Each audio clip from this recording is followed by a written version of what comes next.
Dead Silence is a 2007 horror film that was directed by James Wan and written by Leigh Whannell. This was their follow-up film after the massive success with their first film, Saw. They wanted to do something different and get away from the torture and gruesomeness that Saw was known for, so they chose to make a ghost story and incorporate what James is known for, which is creepy puppets. They were inspired by the Hammer horror films of the 50s and 60s. They pitched the idea to Universal Studios and they bought the pitch, and that wound up being a hurdle for both Wan and Whannell. This was their first studio film since Saw was made independently. The studio would give Whannell tight deadlines and would demand alterations to the script. They even wound up hiring a script doctor during the production, making the movie less of what Whannell had envisioned for the movie. This is pretty typical for studios to recruit successful indie filmmakers and then sort of just bully them into making the movie that they want. Whannell had written a blog post that is now no longer available to read, in which he went over his experience writing the movie and how he would only write a script on spec instead of being contracted to write something from then on. I'm sure now that's changed since he's now a much more successful writer and director, so he probably gets more creative freedom. But even with all the studio mandates and this movie being sort of a trial by fire for both Wan and Whannell, I still enjoy this movie. I saw this in theaters back in 2007. I don't remember how I was able to see it though. I would have been 15 at the time, but I remember seeing it with my friend Sean and just being terrified before seeing it. I was still relatively new to horror, and maybe I only agreed to see the movie because some girls were going to see it with us, so I had to man up. But I remember the TV spots and just finding Mary Shaw insanely creepy, and even just the shots where she's pre-ghost, I found her super intimidating. Also, another factor that may have pushed me to go see this was one of my favorite bands at the time did a music video for the movie. So being still fresh to the horror genre, I had a lot of fun with the movie. I was creeped out. I would tense up when the sound would drop out and knew a scare was coming, but the jump scare would still startle me. It was just a fun ride, and it broke the ice for me whenever it came to going to see a horror movie in the theater. Prior to that, I walked out of the ring when I was in 6th grade because I was just so scared, and I had my friend's mom bring me home.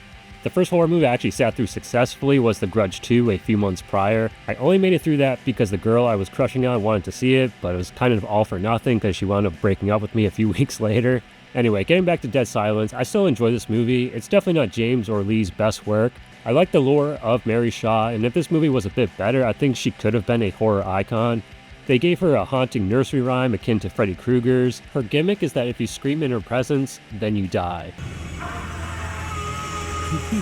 Mary Shaw was a ventriloquist in the 1940s in a town called Ravensfair, and after a boy disappears that publicly mocked her during one of her performances goes missing, she's murdered by the townspeople and has her tongue cut out. She then comes back as a ghost, killing the townspeople of Ravensfair, and she also rips out their tongues, giving her the power to imitate their voices.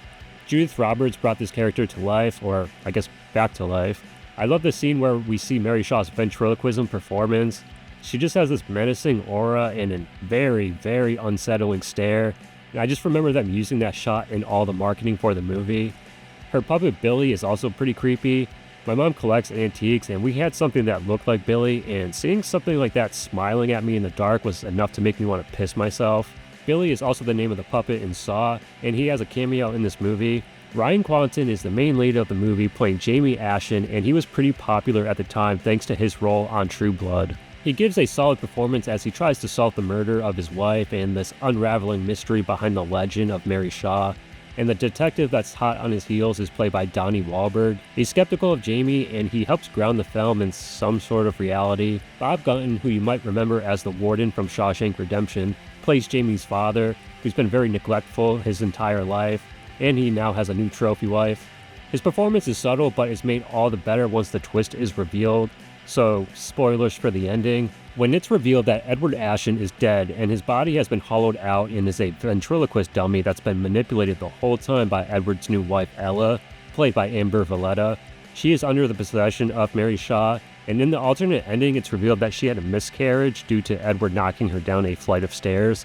She's then visited by Mary Shaw, and it was Ella that dug up the Billy puppet and delivered it to Jamie's apartment, setting off the chain of events for the movie. This ending makes the film less ambiguous, and maybe the ending they went with was to give them some questions to answer in a possible sequel, because in the theatrical cut, it's revealed that Ella is the perfect doll. So is she herself an actual doll that's being puppeted by the ghost of Mary Shaw, or is she a human that's just possessed and is doing the bidding of Mary Shaw? But we'll never know due to the film's poor box office and poor critical reception. It's been 18 years since this movie was released, and it has a bit of a cult following. James and Lee would bounce back from this with their next movie, Insidious, and they would go their separate ways shortly after that, and have both gone on to have great success.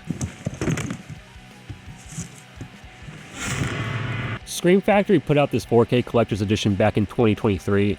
I was really excited when this got announced and jumped on this day one. I love the new artwork by Devin Whitehead. They got 3 new interviews for this. James Wan was interviewed, and it's a pretty solid interview. He talks about the films and filmmakers that inspired him. It was really cool to hear him mention Albert Pyun. He's a director that I've come to appreciate recently. He does mention that Poltergeist would be the film that started his fascination with creepy puppets. He also gives a brief summary of his journey as a filmmaker and how he befriended Lee at film school. I wish he went into more on the making of this film, and the interview itself is only about 15 minutes, and I just would have preferred a really in-depth conversation on the movie itself. And it's the same with Leigh Whannell's interview. Lee does talk more about the struggle of making the film, but I just wanted more substantial information. The third new interview was with the designer of Billy, and it's a cool insight into the craft of ventriloquism. All of the previous bonus features were ported over except for the We Sleep Forever music video. I'm sure it was probably an issue with licensing the music, but it just bums me out that it's not here. So this release wasn't exactly a slam dunk I was hoping it to be. The 4K disc itself only has the theatrical cut, and the unrated version is only on the Blu-ray, but it's still worth owning if you're a fan of this movie. So I kept my previous Blu-ray that still had the music video on there, even though I can always just pull it up on YouTube if I ever want to watch it. Thanks for watching this video, and let me know what your thoughts are on Dead Silence or what memories you have of this movie in the comments section below. I'll see you guys in the next video, but until then, have a movie time. Now, who's the dummy?